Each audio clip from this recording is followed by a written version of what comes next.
Hi guys, Sunday afternoon, 15th of December, getting close to Christmas now. It's been 2 weeks, I think, since I posted here, and to be honest, I'm probably going to stick to every 2 weeks. For a couple of reasons, it's just a bit easier for me, and particularly at this stage of what I'm trying to do, not a lot happening, really than eating well and just trying to get some consistency. As I start getting into some real training and some racing again a while down the track, it will probably be a little bit more interesting, and I will post a little bit more often about what's going on. So the last couple of weeks have been pretty good. What's changed really? Thursday week ago, I had lunch with my dad and went and had yum cha, which is a Chinese, and definitely did not eat plant-based.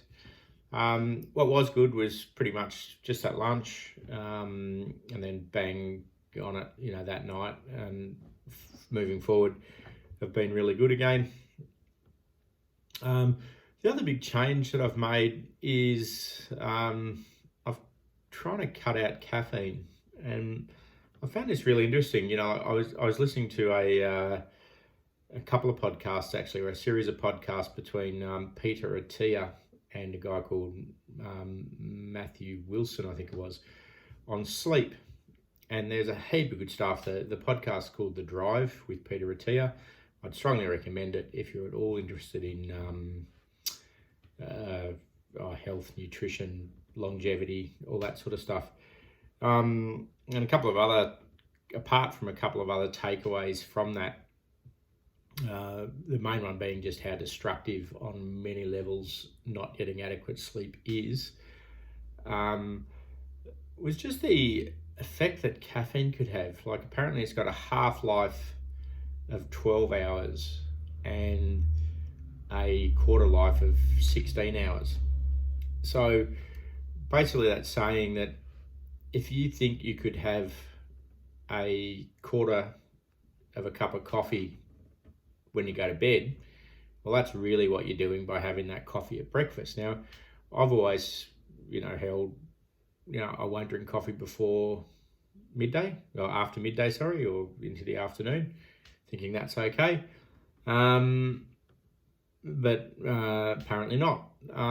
So yeah, I've pretty much dropped straight out of having coffee, and I have drunk a lot of coffee. I could easily have 7-8 cups of coffee in the course of a workday. Now, in the past, when I've done that, the withdrawal symptoms have been absolutely horrendous.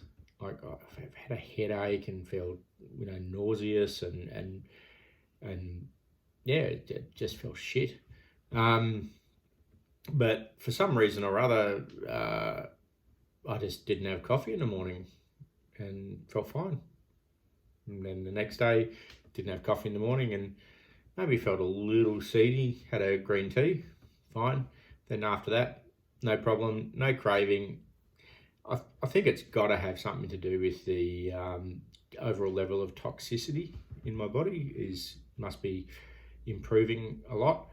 And yeah, for some reason it's contraindicated with how I've managed to drop caffeine. So I'll be interested to see what sort of effect that has moving forward.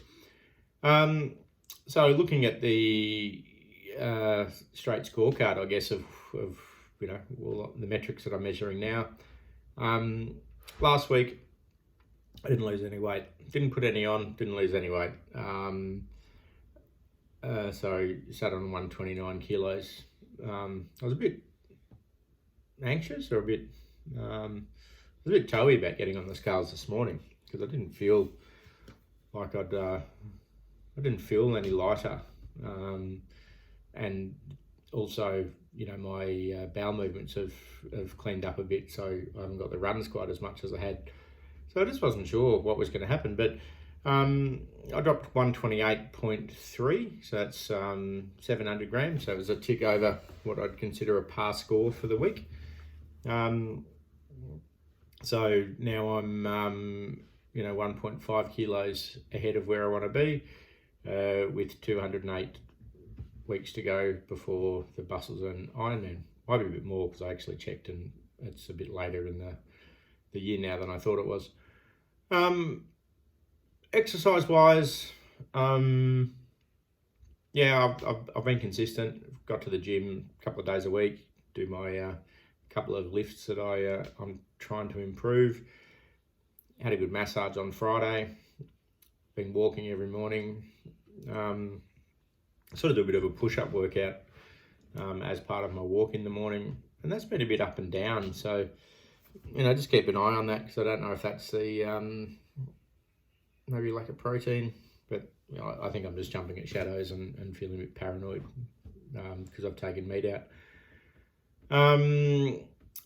So Sunday a week ago, did Mount Lofty. 2 of my kids wanted to do it, which is great.